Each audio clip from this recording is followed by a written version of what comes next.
నా మాట ప్రకారం కాక ఈ సంవత్సరంలో మంచైనను వర్షమైనను పడదని ప్రకటించెను.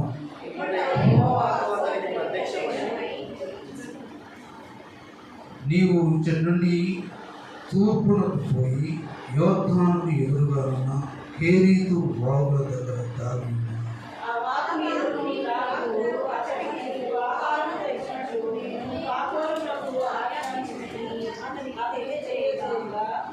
అక్కడికి పోయి యెహోవా సెలవు చొప్పున యోర్దానుకు ఎదురుగా ఉన్న కేరీతు వాగు దగ్గర నివాసం చేసెను.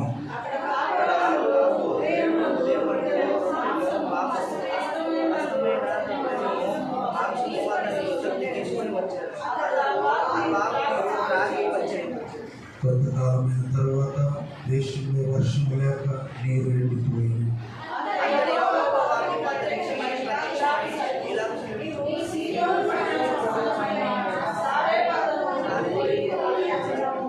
నిన్ను పోషించుటకు అతడను నా విధవరాలకి నేను సెలవిచ్చితిని.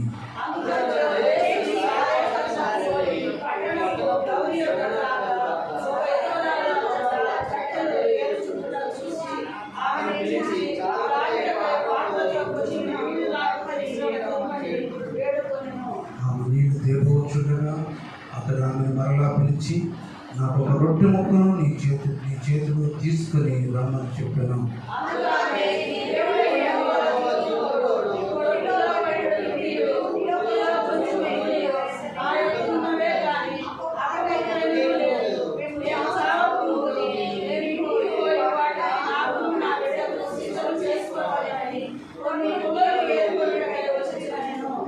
అప్పుడు ఏలియా ఆమెతో ఇట్లను భయపడవద్దు, పోయి నీవు చెప్పినట్లు చేయి.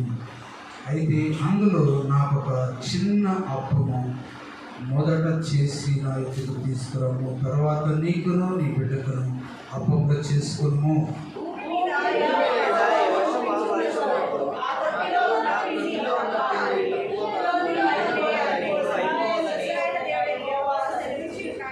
దేవుడికి మహిమ కలుగును గాక. దయచేసి కూర్చొని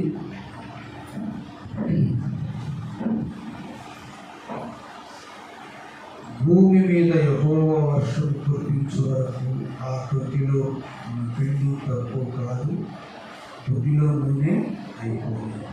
దేవుడికి మహిమ కలుగును గాక. ఎవరైనా సాక్ష్యం పెట్టుకుంటారా?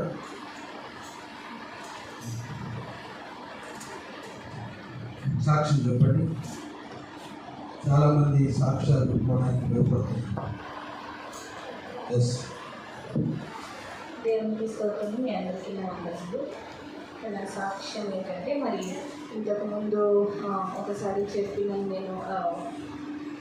లాస్ట్ టైం అందరూ సర్వే ఒకటి ఉంటుంది, అందరూ కలిసి మరి టీంలో వాళ్ళందరూ రేటింగ్ ఇస్తారు. దాన్ని బట్టి మరి నాకు రేటింగ్ 100% వచ్చిందని చెప్పినాను. కాబట్టి లాస్ట్ ఇయర్ రాలేదు, ఈ ఇయర్ 100% వచ్చింది. అయితే ఇప్పుడు దానికి మరి ఒక ప్లాటినం అవార్డు కూడా ఇచ్చారు, అంటే టాప్ అవార్డు అది. సో అట్లా ఆ అవార్డు నాకు మొన్న వచ్చింది. కాబట్టి దేవునికి స్తోత్రములు. మరి దేవుడు చేసిన కార్యము, మరి లాస్ట్ ఇయర్ మొత్తం లాస్ట్లో ఉన్నాను, మరి ఇప్పుడు 100% వచ్చినందుకు మరి అవార్డు ఇచ్చారు. కాబట్టి మరి ఇంకా మంచిగా టీంలో వాళ్ళు ఇంకా మంచిగా ఉండి మంచిగా అది వాళ్ళకి ఎట్లా చేయాలి అన్నది చెప్పుకోకుండా మరి దేవుడు అట్లాంటి జ్ఞానం నాకు ఇవ్వాలని, అందరూ కూడా ప్రేయర్ చేయాలని నేను అందరూ కోరుకుంటున్నాను. దేవుడు ఇచ్చిన ఈ అవకాశాన్ని బట్టి దేవునికి స్తోత్రాలు స్తుతులు చెల్లిస్తాను.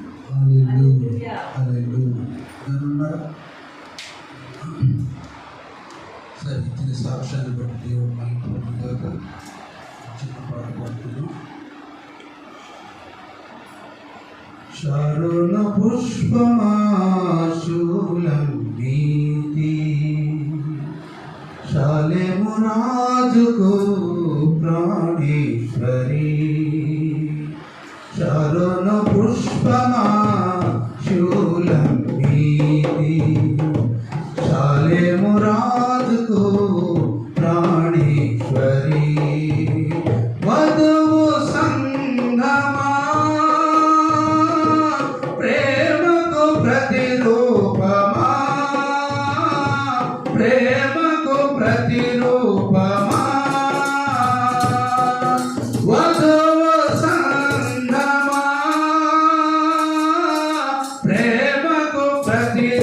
ప్రతిరూపమా ప్రేమకు ప్రతిరూపమా వ్యూహిత సైన్య సమీకరా రూపిణి నీవే ప్రాణేశ్వరి వ్యూహిత సైన్య సమీకరా రూపిణి నీవే ప్రాణేశ్వరి ఊహాగానాలు నీ రూపమై ఉర్రుతులాడేను నీ రాజులో ఊహాగానాలు నీ రూపమై ఉర్రుతులాడేను నీ రాజులో ప్రేమాతిశయమా నీ రాజు మనసు సంజారాగమా ప్రేమాతిశయమా నీ రాజు మనసు సంజారాగమా శారోన పుష్పమా శూలం నేతి శాలేము రాజుకు ప్రాణేశ్వరి వధువు సంగమా ప్రేమకు ప్రతిరూపమా ప్రేమకు ప్రతిరూపమా క్షీర సహిత ద్రాక్షారస పానములు నీ ప్రభు ఆరించే పానములు క్షీర సహిత ద్రాక్షారస పానములు నీ ప్రభు ఆరించే పానములు అందాల ఉద్యానవనమా సంగీత నాదాల స్వరమా అందాల ఉద్యానవనమా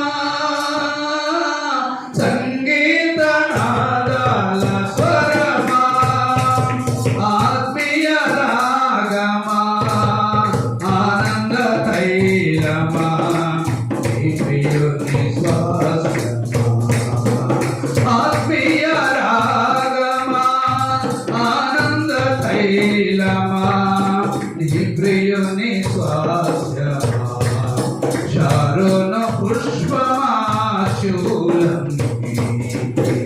కాళీము రాజుకు ప్రాణేశ్వరి వధువు సంగమా ప్రేమకు ప్రతిరూపమా ప్రేమకు ప్రతిరూపమా నీ నేత్రములు ధన పూర్ణమైన నష్పోను నగర కాకములు నీ నేత్రములు ధన పూర్ణమైన నష్పోను నగర కాకములు నిర్మల ప్రకాశమా నక్షత్ర విన్యాసమా నిర్మల ప్రకాశమా నక్షత్ర విన్యాసమా నాట్యము చేయుము స్తుతిగానములతో నీ ప్రియుడు యేసునే నాట్యము చేయుము స్తుతిగానములతో నీ ప్రియుడు యేసుని శారోన పుష్పమా శూలం శాలేము రాజుకు ప్రాణేశ్వరి వధువు సంగమా ప్రేమకు ప్రతిరూపమా ప్రేమకు ప్రతిరూపమా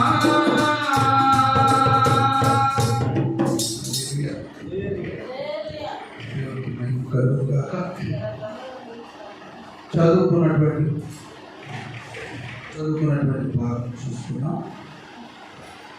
ఇక్కడ భక్తుడు ఒక కష్ట స్థితిలో ఉన్నాడు, చాలా అవసరతలో ఉన్నాడు. దేవుని మాటలు ఎలా ఉంటాయంటే ఒక్కోసారి మనల్ని పరీక్ష చేస్తాయి. ఏం చేస్తాయి? పరీక్ష పెడతాయి. నీ జీవితంలో పరీక్ష వస్తాయి.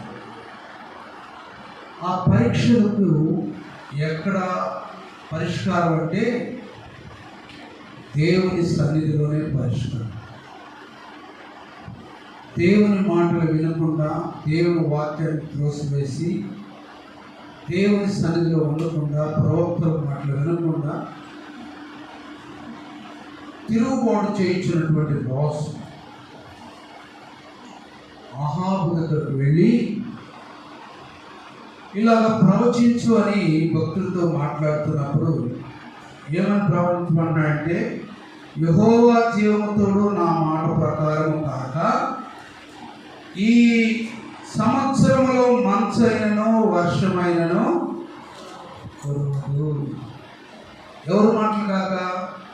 నా మాటలు కాక. దేవుని వాక్యం అందించేటప్పుడు మా మాటలు కాదు. ఇక్కడ ఎవరైనా నిలబడి దేవుని మాటలే వస్తాయి. ఎందుకంటే ప్రార్థనతో సిద్ధపడి వాక్యాన్ని బోధించడానికి వస్తాం కాబట్టి మా మాటలు కాదు. నేను కాదు, ఎవరైనా బోధించదు. దేవుని మాటలు ఇక్కడ మీకు స్పష్టం చేస్తున్నాను చూడండి. యెహోవా జీవముతోడు నా మాట ప్రకారం కాక ఈ సంవత్సరంలో మంచైనను వర్షమైనను పడదని ప్రకటించను. వర్షం లేదు, మంచు కూడా లేదు. అప్పుడేమొస్తుంది? కరువు వస్తుంది. కరువు వచ్చినప్పుడు దేశంలో ప్రజలు చాలా ఇబ్బంది పడిపోతారు. దేశంలో మనుషులు చాలా ఇబ్బంది పడిపోతారు. ప్రతిదీ కూడా ఎక్కువ రేట్లు అయిపోతాయి. ఏది చూసినా కూడా హై రేట్స్, పేదవాడికి అందనటువంటి రేట్లు. కాబట్టి అలాంటి పరిస్థితిలో, అలాంటి కష్టంలో, కరువులో ఉన్నటువంటి ప్రజలని దేవుడు ఎలాగ చూస్తున్నాడంటే, మంచు ఉండదు, వర్షం కూడా ఉండదు. అంటే ఏంటి? పంటలు పండవు, పశువులకు ఆహారం ఉండదు, చెరువులన్నీ ఎండిపోతాయి. అయితే ఇక్కడ అలాంటి పరిస్థితుల్లో ఏలియా అక్కడకు మాట్లాడుతూ ఉన్నప్పుడు దేవుడు వెంటనే అతనికి ప్రత్యక్షమై, వెంబడ యెహోవా అతనికి ప్రత్యక్షమై, నీవు ఇచ్చట నుండి తూర్పునకు పోయి యోర్దానుకు ఎదురుగా ఉన్న కేరీతు వాగు దగ్గర దాగియుండుము. చూడండి, కష్టాలు వచ్చినాయి కానీ దేవుని బిడ్డగైనటువంటి ప్రవక్త అయినటువంటి ఎలియాకి కష్టం రాలేదు. చుట్టూ కష్టం వచ్చినా దేవుడిని కష్టం పెట్టడు.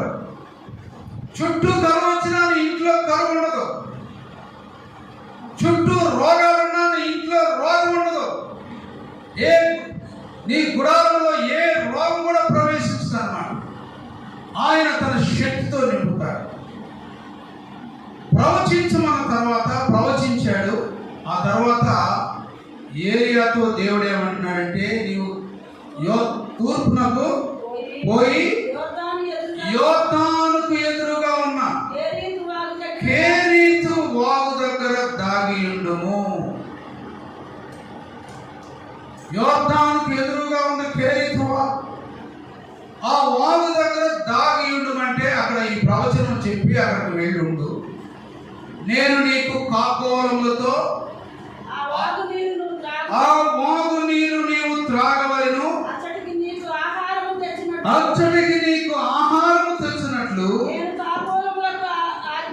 నేను కాకోలములకు ఆజ్ఞాపించి తిని అతనికి తెలియజేసాను.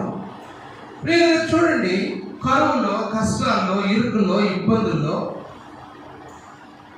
ఎక్కడ కూడా సహాయం లేనటువంటి స్థితి. ప్రవక్త దేవుని మాటలు విని బయలుదేరాడు. దేవుని మాటలు విని బయలుదేరాడు. అతడు పోయి యెహోవా సెలవు చొప్పున యోర్దానుకు ఎదురుగా ఉన్న కేరీతు వాగు దగ్గర నివాసము చేసెను. ప్రియులారా, చూడండి, నీ జీవితంలో ఇలాంటి శోధనలు వస్తూ ఉన్నప్పుడు, నీ కుటుంబ జీవితంలో ఇలాంటి పరీక్షలు వస్తూ ఉన్నప్పుడు దేవుడు చెప్పినట్లుగా చేయాలి. దేవుడు చెప్పినట్లుగా చేయాలి. అప్పుడు దేవునికే మహిమ, నీకు క్షేమం ఉంటుందన్నమాట. దేవునికే మహిమ, నీకు క్షేమం ఉంటుందన్నమాట. దేవుడు చెప్పినట్లుగా చేయకుండా, వాక్యానుసారంగా చేయకుండా ఎవరో మనుషుల మాటలు వింటే నువ్వు అపాయంలో ఉంటావు. ఇంకా శ్రమలు ఎక్కువైపోతాయి, ఇంకా ఇబ్బందులు ఎక్కువైపోతాయి, ఇంకా నిద్ర పట్టడం వల్ల ఎలాంటి శోధనలు ఎదురవుతాయి అంటే మనుష్యుల వల్ల వచ్చే శోధన చాలా విపరీతంగా ఉంటుంది అన్నమాట.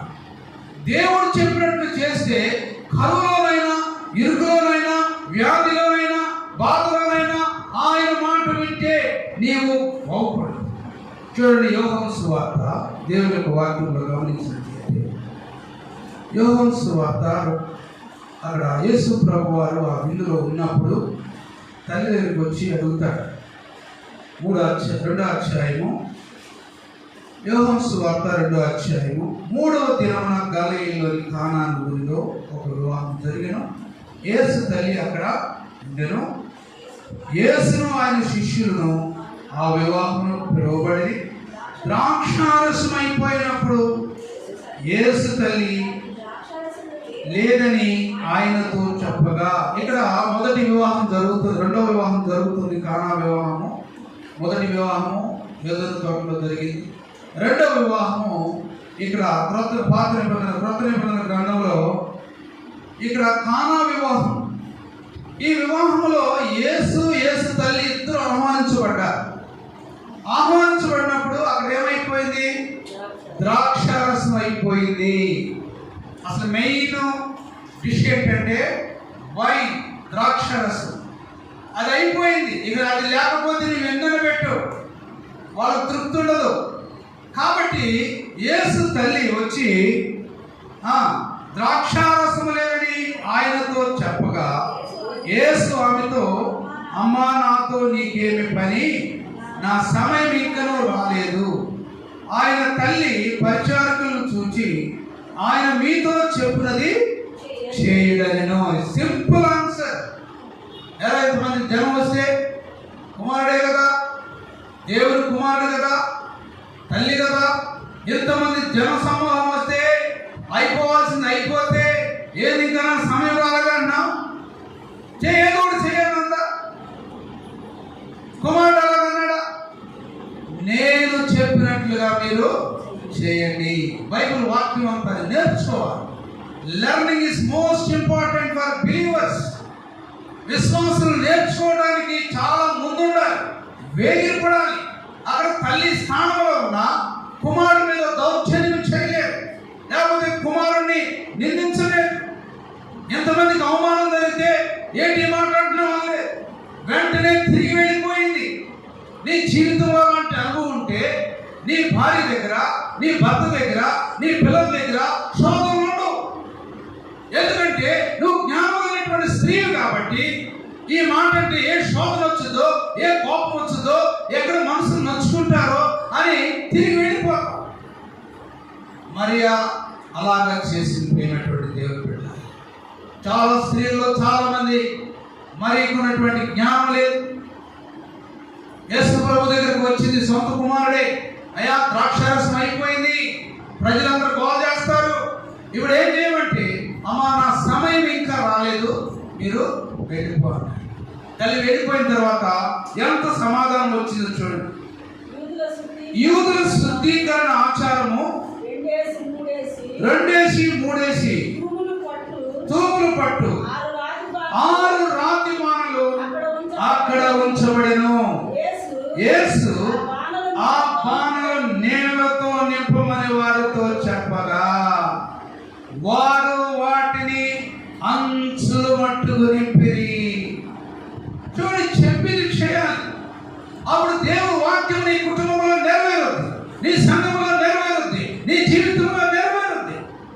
దేవుడు చెప్పింది ఒకటైతే నువ్వు చేసేది ఒకటి, దేవుడి మాట ఒకటైతే నువ్వు వినే మాట ఒకటి, దేవుని సన్నిధి ఒకటైతే నువ్వు వచ్చే కూర్చునే విధానం వేరుగా ఉంటుంది. యేసు ప్రభు అంత వివాహంలో కూడా ఏమన్నా అంటే 2 3 శుద్ధీకరణ ఆచార ప్రకారంగా తూములు పట్టు ఎన్ని రాత్రి బాణలు? 6 రాత్రి బాణలు. అక్కడ పెద్ద పెద్ద బాణలు. మీరైతే ఒక బాణ కూడా నింపలేదు ఈ రోజుల్లో. ఒకవేళ పైప్ వేసి పట్టగలుగుతారేమో కానీ కింద గుంటలోకి వెళ్ళి నీళ్లు పైకి లాక్కొచ్చి రెప్పుకలాగా చేయాలంటే మీరు ఎవరు కూడా చేయలేరు. ఇక్కడ ఆత్మ సంబంధమైనటువంటి మాట, పరలోక సంబంధమైనటువంటి దేవుడిచ్చిన మాట, నేను చెప్పినట్లు మీరు చేయండి, ఖాళీ ఉన్నటువంటి రాతి బాణాలు నింపండి. ఎంతవరకు నింపాలి? సగం అప్పకేనా, లేకపోతే 4 కడవలేనా? అంచులు మట్టుకు నింపాలి. చాలా మంది జీవితాల్లో సగం అని ఉంటారు. సగం భక్తి, సగం పాట, సగం విశ్వాసం, కొద్ది మంది విశ్వాసం, అల్ప విశ్వాసం. అందుకే ఏమన్నాడు? అల్ప విశ్వాసులారా ఎంతకాలం నేను మీతో నడుస్తానన్నాడు శిష్యులతో. వాడు శుద్ధీకరణ ఆచారం ప్రకారంగా యేసు ప్రభు చెప్పినట్లుగా వారు చేశారు. తర్వాత ఏం జరిగింది చూడండి. అప్పుడు ఆయన వారితో మీరిప్పుడు ముంచి విందు ప్రధాని ఎందుకు తీసుకుని పోవడం చెప్పగా వారు తీసుకుని పోయి, ఇక్కడ చూడండి, ఇక్కడ అద్భుతం చూడండి. 9వ వచనంలో ఆ ద్రాక్షారసం ఎక్కడి నుండి వచ్చును? ఆ నీళ్లు ముంచి తీసుకుపోయిన పరిచారకులకే తెలియదు కానీ విందు ప్రధానికి తెలియకపోయాను. కనుక ద్రాక్షారసమైన ఆ నీళ్లు రుచి చూచినప్పుడు ఆ విందు ప్రధాని పెళ్లి కుమారుని పిలిచి ప్రతివాడును మొదట మంచి ద్రాక్షారసం పోసి జనులు మత్తుగా ఉన్నప్పుడు జబ్బు రసం పోయిను.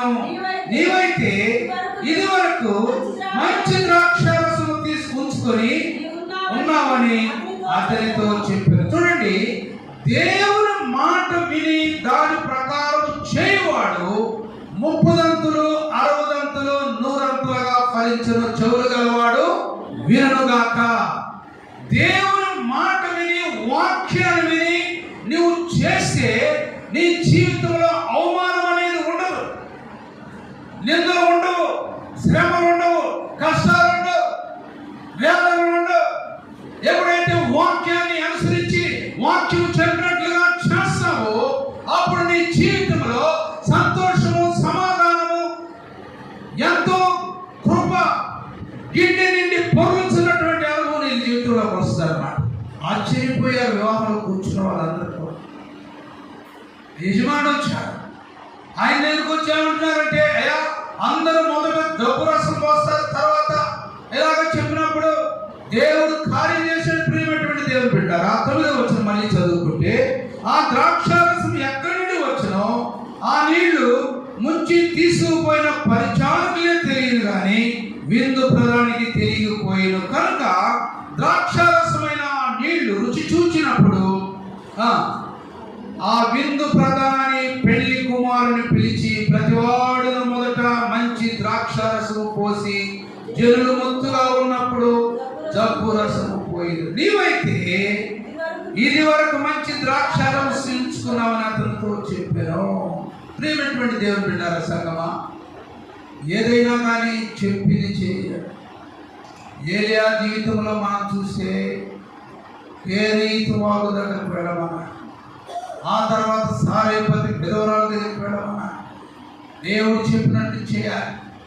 నువ్వు దేవునితో సహవాసం చేస్తే, రక్షణ మారుమనసు అనుభవంలో ఉంటే దేవుడు చెప్పినట్లు చేస్తాను. నీ భర్త చెప్పినట్టు నువ్వు చేయకూడదు, నీ భార్య చెప్పినట్టు నువ్వు చేయి. దేవుని నిర్ణయం తీసుకొని చేసే అనుభవంలోకి వస్తావు అన్నమాట. కొలస్సీలకు రాసిన పత్రిక 3వ అధ్యాయంలో మనం గమనించినట్లయితే చూడండి, దేవుని యొక్క వాక్యం. కొలస్సీలకు రాసిన పత్రిక 3వ అధ్యాయం 1వ వచనంలో మనం గమనిస్తే, నీవు క్రీస్తు కూడా లేపబడిన వాడవైతే, అపోస్తలుడైన పౌలు కొలస్సీ సంఘానికి ఈ మాట అంటున్నాడు. దేంతో లేపబడాలి? నీవు క్రీస్తుతో కూడా లేపబడిన వాడవైతే పైనున్న వాటినే వెతకండి. అక్కడ క్రీస్తు దేవుని కుడి పార్శ్వమున కూర్చొని ఉన్నాడు. పైనున్న వాటి మీదనే కానీ భూస్పందమైన వాటి మీద చూసారా? మీరు క్రీస్తు కూడా లేపబడిన వారైతే, వాక్యంలో ఎదుగుతున్న వారైతే, వాక్యము మీలో ఫలిస్తూ ఉంటే, వాక్యం కొరకు ఎదురు చూస్తూ ఉంటే, భూ సంబంధమైనటువంటి వాటి వైపు కాదు, పరలోక సంబంధమైన వాటి వైపే మీరు తలెత్తాలి. మీరు క్రీస్తు కూడా లేపబడినటువంటి వారు. ఈ లోక మర్యాద చొప్పున లేపబడటం కాదు, పుట్టుతోనే క్రైస్తవులం అని చెప్పుకోవడం కాదు, బాప్తిసాలు తీసుకున్నామని చెప్పుకోవడం కాదు, దాన ధర్మాలు చేస్తున్నామని చెప్పుకోవడం కాదు, మందిరాలకు వెళ్తున్నామని చెప్పుకోవడం కాదు. కానీ మెయిన్ అంటే ముఖ్యమైనటువంటి మాట ఏంటంటే, నేను క్రీస్తు కూడా లేపబడ్డాను నా జీవితంలో అని జ్ఞాపకం చేసుకోవాలి. క్రీస్తుతో కూడా లేపబడిన వాడైతే పైన వాటిని వెతుకుతావు, విలువైన వాటిని వెతుకుతావు, ఖరీదైన వాటిని వెతుకుతావు. చిన్న చిన్న వాటి వైపు నీ మనసు వెళ్ళదు, చిన్న చిన్న స్వల్పమైన విషయాల వైపు నీ మనసు వెళ్ళిపోదు. ఎందుకంటే నేను క్రీస్తు కూడా ఆయన లేపాడు. క్రీస్తు కూడా లేపినప్పుడు నీ జీవితంలో వినే స్వభావము, లోబడే స్వభావము, నడిచే స్వభావం వస్తుంది. ప్రియమైనటువంటి దేవుని బిడ్డలారా, అప్పుడు నీవు పై వాటిని చూస్తావు. లోకంలో ఉన్నప్పుడు బంధువుల వైపు చూసావు, లోకంలో ఉన్నప్పుడు రక్త సంబంధుల వైపు చూసావు, లోకంలో ఉన్నప్పుడు తాగుడు జీవితం వైపు చూసావు, లోకంలో ఉన్నప్పుడు పాపం వైపు చూసావు. కానీ క్రీస్తులో కడగబడిన తర్వాత, క్రీస్తులో లేపబడిన తర్వాత, క్రీస్తులో ఉన్న అనుభవం పొందుకున్న తర్వాత, క్రీస్తులో ఉన్న రుచిని పెరిగిన తర్వాత నువ్వు పై వాటిని చూస్తావు. కానీ చచ్చిపోయేంత వరకు మళ్ళా భూ సంబంధమైన వాటిని నువ్వు చూడవు. ద్రాక్షారసముల గురించి, అయ్యా మంచి ద్రాక్షారసం ముందు మోస్తారు. ప్రజలు మత్తుగా ఉన్నప్పుడు కుళ్ళిపోయిన ద్రాక్షారసం మోస్తారు. నువ్వైతే నీ దగ్గర మంచి ద్రాక్షారసం ఉంచుకున్నావు. ఇది ఎక్కడి నుంచి వచ్చింది? యేసు తల్లి చేసిన మాట, నడిచినటువంటి మాట, లోబడినటువంటి మాట. ప్రియమైనటువంటి క్రైస్తవుడా, తల్లి సోదరుడా, సంగమా, వాక్యం వింటున్నటువంటి నా ప్రియమైనటువంటి దేవుని బిడ్డలారా, లోబడే మనసు నీకుందా? వినే మనసు నీకుందా? అనుసరించి నడిచే మనసు ఉందా? వాక్యం ఏం చెబుతుందో దాని ప్రకారం నడిచే అనుభవం మనకుందా? ఇక్కడ ఏలియా దేవుడు చెప్పినట్లుగా చేశాడు. దేవుడు చెప్పినట్లుగా చేశాడు. దేవుడు ఇచ్చిన వాగ్దానాన్ని నెరవేర్చాడు. ఇదిగో నీకు ఆహారమును పంపుటకు నేను కాకోలములకు నేను ఆజ్ఞాపిస్తాను. ఆ కాకి ఏం చేసిందండి? కాకి సహజంగా రొట్టె దొరికినా, మాంసం దొరికినా తానే తినేస్తూ ఉంటుంది. కానీ కాకి కూడా దేవుని మాటలు లోబడింది. నోలేని కాకి, అనలేని కాకి. అక్కడ కాకోలములు, ఉదయమందు రొట్టె, మాంసము, అస్తమయమందు రొట్టెను, మాంసమును అతని యొద్దకు తీసుకొని వచ్చెను. అతడు ఆ వాగు నీరు త్రాగుచు. చూసారా కాకి ఎంత జ్ఞానంగా? ఉదయము అస్తమయము, ఉదయం అస్తమయము దేవుడు తనకు ఆజ్ఞాపించాడు. తీసుకెళ్ళి ఎక్కడ మరి ఎక్కడ సంపాదిస్తున్నాయో దేవుడు వాటిని ఎక్కడ చూపిస్తున్నాడో అలా. అంటే ఉదయం ప్రార్థనతో నింపబడాలి, అస్తమయం ఆత్మతో నింపబడాలి. హల్లెలూయా. ఉదయం ఆత్మతో ప్రార్థనతో నింపబడాలి, అస్తమయము ఆత్మతో నింపబడాలి, పాటలతో నింపబడాలి, దీన మనసుతో నింపబడాలి, దీనమైన స్వభావంతో నింపబడాలి. అప్పుడు దేవుడు నీకు కావలసినవన్నీ కూడా చేస్తాడు. మొదట నా నీతిని, నా రాజ్యమును వెతుకుము, అప్పుడు నీకు అన్ని కూడా అనుగ్రహిస్తాడు. ఏది కావాలో అనుగ్రహిస్తాడు దేవుడు. నా యందు మీరును, మీ యందు నా మాటలను నిలిచి ఉంటే మీకు ఏది కావాలో అది అడగండి అంటున్నాడు దేవుడు. కానీ నిలిచి ఉండే వాక్యం నీకుందా? నిలిచి ఉండాలని అనుభవం కలిగి ఉండాలా? ఆ మనస్సు మనకుందా? యేసు తల్లి చెప్పినట్లు చేసింది ప్రియమైనటువంటి దేవుడు. ఏలియా చెప్పినట్లు చేశాడు. ఏలియా వాగు దగ్గర పోషించబడ్డాడు. ఆ తర్వాత వాగు ఎండిపోయింది. ఓ ప్రభువా, ఇప్పుడు నేనేం చేయాలయ్యా? వాగు ఎండిపోయింది. ఇదిగో నీళ్లు లేకపోతే నేను ఎలా బ్రతుకుతాను? నీళ్ళు లేకపోతే నేను ఎలా జీవించగలనయ్యా అని మొరపెట్టలేదు. వెంటనే దేవుడు తనకు ఏది కావాలో తెలుసు కాబట్టి ఇదిగో సారైపోతే ఏదో దగ్గరికి వెళ్ళు, అక్కడ నేను పోషిస్తుందని చెప్పాడు. నీ విషయం దేవుడికి తెలియదా? నీ కష్టాలు దేవుడికి తెలియదా? నీ వేదన ఏందో దేవుడికి తెలియదా? నీలో ఉన్నటువంటి పరీక్షలు ఏందో దేవుడికి తెలియదా? నీ కష్టాలు ఏందో దేవుడికి తెలియదా? తెలుసు.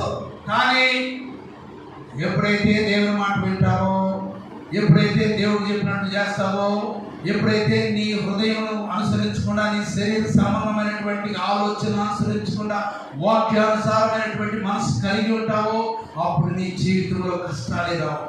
ఒకవేళ వచ్చినా దేవుడు వాటిని తొలగిస్తాడు అన్నమాట. అవమానపరచడు, సిగ్గుపరచడు. ఏలియాకి అనుమానం రావచ్చు, అరే బాబు ఊళ్ళోనే భోజనం దొరకపోతే కేరిక వాళ్ళ నాకు అయినా ఈ పక్షులు కాకులా, మళ్ళీ అన్నింటిలో కాకులండి, వాటి పొట్టే నిండదు. అవి స్వార్థపరమైనటువంటి పక్షులు, అవి తీసుకొస్తాయి నాకు అన్న హృదయం లేదన్నమాట. దేవుడు చెప్పినట్లుగా చేశాడు. పైనున్న వాటిని వెతికాడు, భూ సంబంధమైన వాటిని వెతకలేదు, స్నేహితుల మాటలు వినలేదు, బంధువుల మాటలు వినలేదు, రక్త సంబంధుల మాటలు వినలేదు. కాబట్టి ప్రియమైనటువంటి దేవుడు బిడ్డలారా, దేవుని మాట వింటే నువ్వు ఎక్కడ ఫెయిల్ అవ్వవు. దేవుని మాట వింటే నువ్వు ఎక్కడ అవమానం పొందవు. దేవుడు చెప్పినట్లు చేస్తే నీ కుటుంబంలో శోధనే రాదు. కానీ నువ్వేం చేస్తావు? నేనేం చేస్తున్నాను? దేవుని మాట వినే ప్రయత్నమే లేదు. దేవుని మాట వినే మాకు ప్రయత్నం లేదు. మా హృదయాల్లో ఉన్నదే మేము చేస్తాం. యెహెజ్కేలు 14:1 నరపుత్రుడా, ఈ మనుష్యులు తమ హృదయంలో విగ్రహాలు పెట్టుకున్నారు. ఆయన నా మాట ఎలా వింటారు? నా మాట వింటారా? ఇల్లు నా బోధ వింటారా? నా సేవకుడు మాట వింటారా? నరపుత్రుడా, ఈ ఇశ్రాయేలు ప్రజలు తమ హృదయంలో ఏం పెట్టుకున్నారంటే మతము సంబంధించినటువంటి తమ సొంత జ్ఞానమును విగ్రహాలు పెట్టుకున్నారు. వారు నా యొద్ద ఏమైనా విచారణ చేయగలరా? ప్రభువైన యెహోవా సెలవిచ్చినదేమనగా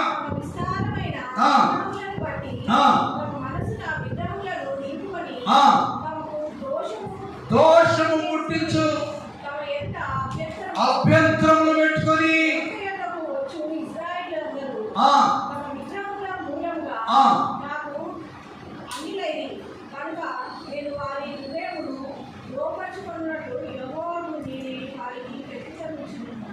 నరపుత్రుడా, వారి హృదయం ఏం పెట్టుకున్నారు? అది కావాలన్నా. నరపుత్రుడా, ఈ మనుష్యులు తమ హృదయంలో ఏం పెట్టుకున్నారు? విగ్రహాలనే పెట్టుకున్నారు. దోషములు పుట్టించు అభ్యంతరం నీ ఎదుటిగా పెట్టుకున్నా. మీరు నా యొక్క ఏమైనా విచారణ చేయగలరా?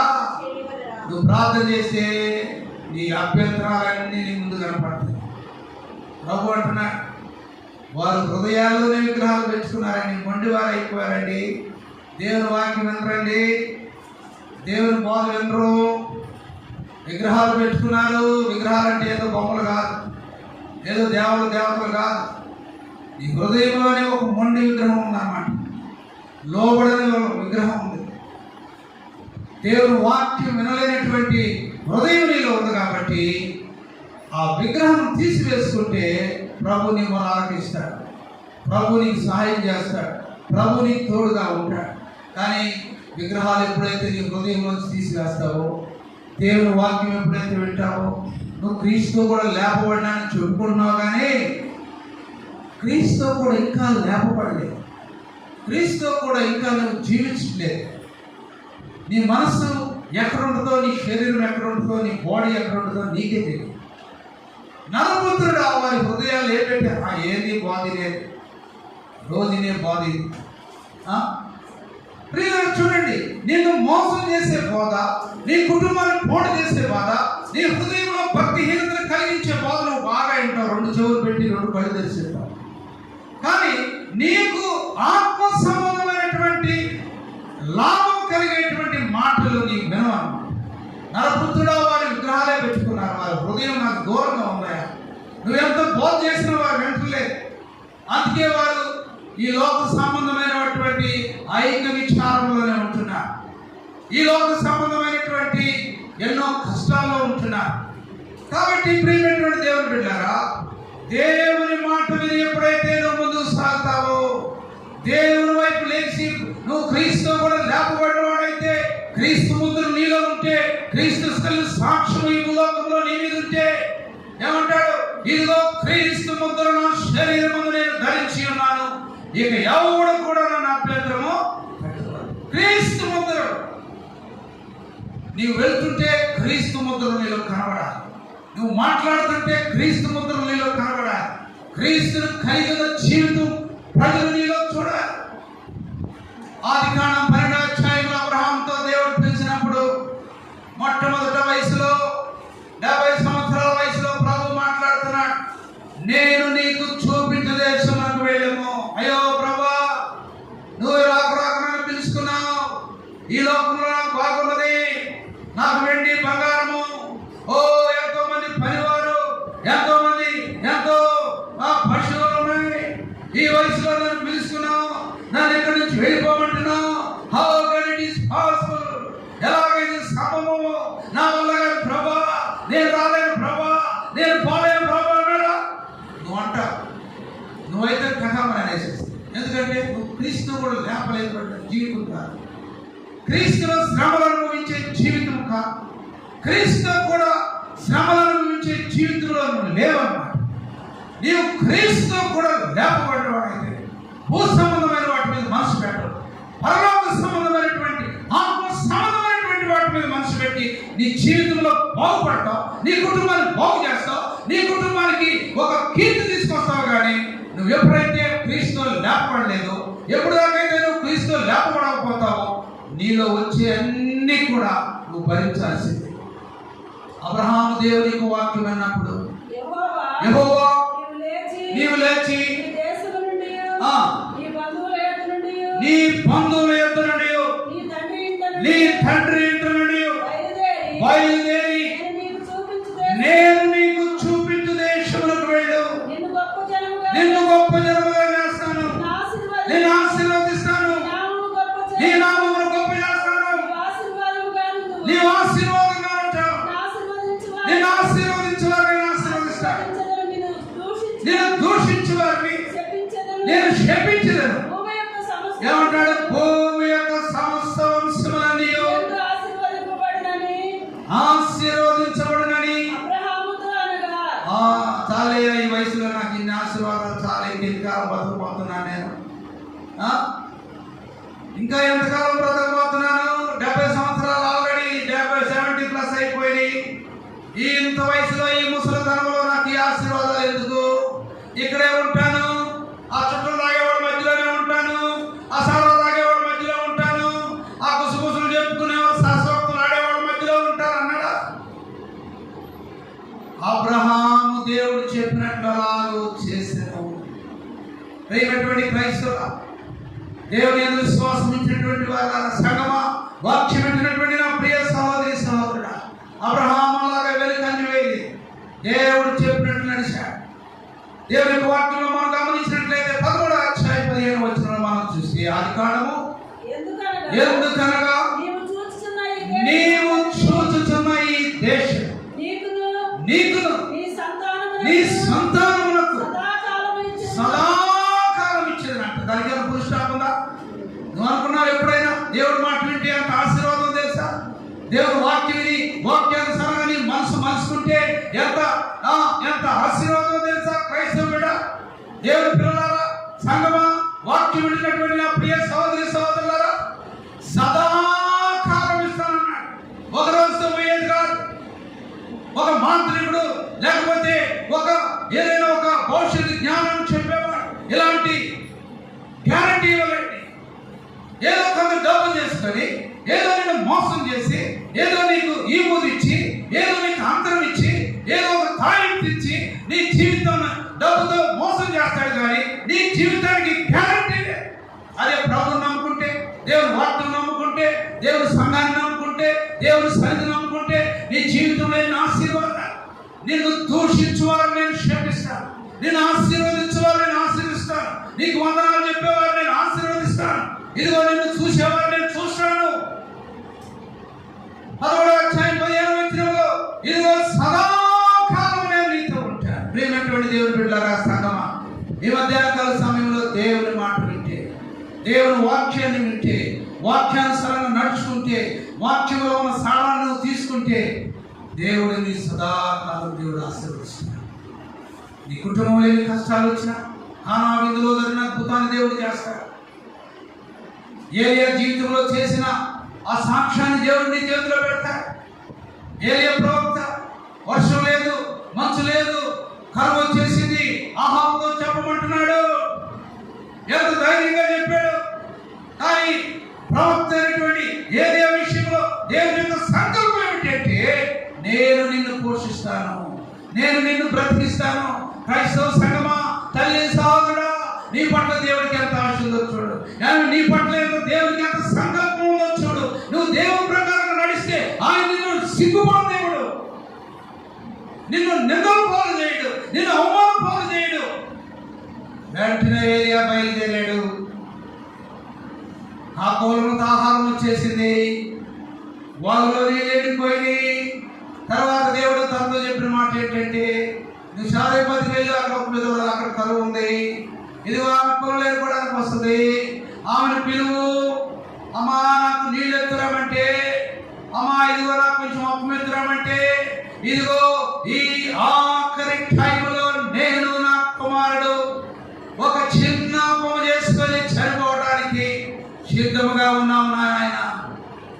ఓ ప్రవక్త, ఇలాగ నేను చేయలేను, కొంచెము పిండి కొంచెము నూనె మాత్రమే నా ఎదుట ఉన్నది. ప్రియ తల్లి సహోదరుడా, ఒక్కోసారి నీ దగ్గర కొంచెమే ఉండొచ్చేమో, అసలు లేకపోవచ్చేమో, కానీ నీ హృదయంలో ఉన్న విశ్వాసం పెద్ద స్ట్రాంగ్ లాంటి పిల్లల లాంటిది. నీ విశ్వాసము ఒక పెద్ద పిల్లల లాంటిది, ఒక పెద్ద ఖని. ఎవడైతే మోకరించి ప్రార్థన చేసిందో, ప్రభా ఇదిగో దైవజనుడు ఒక అప్పం కావాలంటున్నాడు, ఇది ఎలాగ జరుగును, ఎలా తీసుకుని వెళ్ళిన తర్వాత ప్రవక్త చెప్పిన మాటలు తీసుకుని వెళ్ళింది, కరువులో కూడా తీసుకుని వెళ్ళింది. ఈ సంవత్సరం ఈ నెల అంతా కరువేనండి, ఈ నెల అంతా కరువేనండి, చేతిలో ₹1 కూడా లేదండి. ఎన్ని సాగులు చేస్తాం, ఆయన చెప్పినట్లు చేస్తాను. ఇదిగో నా ₹10 ₹1 దేవునికి ఇస్తాను, నా ₹100 ₹10 దేవునికి ఇస్తాను, నా ₹1000 ఇదిగో ₹100 ప్రభుకి ఇస్తాను. నా నాయన కరువుగా ఉండనివ్వడు, నాకేది తక్కువ కాలేదు. ప్రియమైనటువంటి దేవుని బిడ్డలారా, చనిపోయే స్థితిలో భర్త లేనటువంటి స్త్రీ విధవరా, తన కుమారుడు అడవిలోకి వచ్చింది పొలం ఏరుకోవడానికి. దైవజనుడు కనపడ్డాడు. అమ్మా నీళ్లు, అమ్మా అప్పము, 2 మాటలు ఆమెకి ఎంతో ఆమె హృదయాన్ని కరిగించేసి అమ్మ ఎంతో కష్టపెట్టి, ఇంత కరువులో నాకే నీళ్ళు లేకపోతే, నేను తినడానికి లేకపోతే ఈ ముసలుడిని నేను ఆడ తీసుకెళ్ళాను. అలాంటి అల్ప విశ్వాసం ఎప్పుడైనా వచ్చిందా నీ హృదయంలో? అలాంటి అల్ప విశ్వాసం నువ్వు ఎప్పుడైనా ఆలోచన చేసావా? నేనే లేకపోతే నేనేం ప్రభుకి ఇచ్చేది, నేను దేవుడి కార్యాలకు నేనేమి ఇచ్చేది అనుకుంటున్నావా? ఆయన చెప్పినట్లుగా చెయ్యి. వెళ్ళి అప్పం తీసుకొచ్చింది, గుడిలో నీళ్ళు తీసుకొచ్చింది, దేవుడు చెప్పినట్లుగా చేసింది, ఏలియా చెప్పినట్లుగా చేసింది. ఆ తర్వాత ఏమంటున్నాడు, ఇదిగో వర్షం వచ్చే వరకు నీ గుడ్డిలో పిండి తొట్టిలో నూనె, గుడ్డిలో నూనె తొట్టిలో పిండి అయ్యింది. మరలా భూమి మీద వర్షం పడేంత వరకు కూడా ఎంత గ్యారెంటీ ఇచ్చాడు దేవుడు, నీ పట్ల ఎంత గ్యారెంటీ ఇస్తాడో తెలుసా? ఈ లోకంలో బంగారం లాంటి వాడు కాదు దేవుడు, ఈ లోకంలో వెండి మాణిక్యం లాంటి వాడు కాదు దేవుడు. ఆయన మాటే బంగారం, ఆయన మాటే స్వస్థత, ఆయన మాటే ఆశీర్వాదము. ఆయన మాట ప్రకారంగా జీవిస్తే మధ్యాహ్నకాల సమయంలో నువ్వు ఆశీర్వదించబడతావు, నీ బిడ్డలు ఆశీర్వదించబడతారు, నీ మిత్రులకు ఆశీర్వాదంగా ఉంటారు. దేవుని ప్రార్థన చేస్తూ దేవుడు తన పరిశుద్ధ వాక్యంతో దీవించిన అభిషేకము దేవుడు నీకు ఇచ్చినగా, ఆ మనస్సు దేవుడు నీకు ఇచ్చినగా. నరపుత్రుడా, ఈ మనుష్యులు తమ హృదయంలో విగ్రహాలు పెట్టుకున్నారయ్యా. అయ్యా నా మాట వింటలేదయ్యా, నా నా ఆలోచన నీకు లేదు. లోకాన్ని నమ్ముకుంటున్నారు, లోకంలో ఉన్న వాటిని నమ్ముకుంటున్నారు, లోకంలో ఉన్న పదవులు నమ్ముకుంటున్నారు, లోకంలో ఉన్నటువంటి ఇదిగో ఆ వాటన్నిటిని నమ్ముకుంటున్నారు, కానీ నా వాక్యాన్ని నమ్ముకోవట్లేదు. నా పుత్రుడా వీరితో మాట్లాడు. చేయనోరు చేసి ప్రార్థన చేసి సోదరి సోదరు వాక్యం వింటున్నటువంటి దేవుని బిడ్డారా, చేయనోరు చేసి ప్రార్థన చేసి ప్రభా నీ మాట వింటూ నేర్చుకుంటానయ్యా, నీ మాట నాకు కావాలయ్యా. అయ్యా ఇదిగో నేను క్రీస్తు కూడా లేపబడలేదయ్యా, నేను క్రీస్తు లేపబడితే పై ఉన్న వాటిని వెతికేదాన్ని ప్రభా. అయినా ఇదిగోనైనా విలువైన వాటిని వెతికేదాన్ని, విలువైన వాటి వైపు చూచేదాన్ని. నీ మాట ఎంతో విలువైంది ప్రభా. అబ్రహాము నీ మాట విని ఎంత ఆశీర్వదించబడ్డాడు నాయన. చేయనో తీసి ప్రార్థన చేయ, పురుషులో తీసి ప్రార్థన చేయండి. ఎంతకాలం నోరు అలాగనే పెదవు కూడా కదలకుండా నీ జీవితంలో కూర్చుంటారు. ఏమైనా ఆశీర్వాదం పొందగలుగుతున్నావా? నా దేవా నీ మాట చొప్పు నేను వెళ్తాను.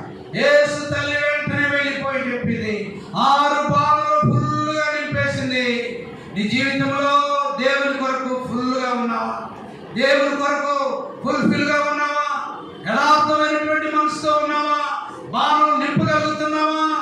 ఉదయం కాకోలములు, అస్తమయం కాకోలములతో ఆహారము, ప్రార్థన, విశ్వాసము, ఆత్మ సంబంధమైనటువంటి ఆత్మాభిషేకమును కలిగి రావాలని జ్ఞాపకం చేసి మధ్యాహ్నకాల సమయం. ఓ పరిశుద్ధులైన మా తండ్రి, దయగలిగిన మా ప్రభా నీ పాదములు కూడా ఏలియాకున్న విశ్వాసం, ఏలియాకున్నటువంటి మాదిరి మీరు మాకు దయచేయండి. మా క్రైస్తవ సమాజానికి దయచేయండి ప్రభా. లోకం వైపు చూడకుండా, అటు ఇటు పరిగెత్తకుండా, ఆడ వైపు వీళ్ళ వైపు చూడకుండా ప్రభా నీ వైపు చూసే భాగ్యం దయచేయండి ప్రభా. అబ్రహాము దేవుని వైపు చూసినప్పుడు నాయన ఆశీర్వదించాడు ప్రభా, సదాకాలం దీవించబడ్డాడు. ఆయన మా జీవితాల్లో ఆశీర్వాదం ఎప్పుడు వస్తుంది ప్రభా. ఇంకా బానిసలు అయిపోతున్నావు కానీ నీ మాట వింటలేదు ప్రభు. వాక్యం వింటున్నాం కానీ ప్రభా ఇదిగో త్రోసివేసాం ప్రభా, త్రోసివేసాం. ఈ మందిరం దాటగానే విడిచిపెట్టేసాం ప్రభా, ఈ మందిరం దాటగానే విడిచిపెట్టేసాం ప్రభా. వాక్యం వింటున్నాం కానీ దాన్ని అనుసరించి క్రీస్తు కొరకు లేపబడి పై ఉన్న వాటి కొరకు మా జీవితంలో చూసే మనసు మీరు మాకు దయచేయండి. మీ నామాన్ని మీరే మహిమ తెచ్చు, బిడ్డల హృదయాన్ని కలిగించి వారి జీవితంలో మేలు దయచేయండి. నీ వైపు చూసే బిడ్డలుగా, నువ్వు చెప్పినట్టు చేసే బిడ్డలుగా చేయండి. సంఘాన్ని దీవించి ఆశీర్వదించి యేసు పరిశుద్ధ నామములో పెట్టుకొని ప్రార్థన చేస్తూ ఉన్నాం తండ్రి. ఆమేన్.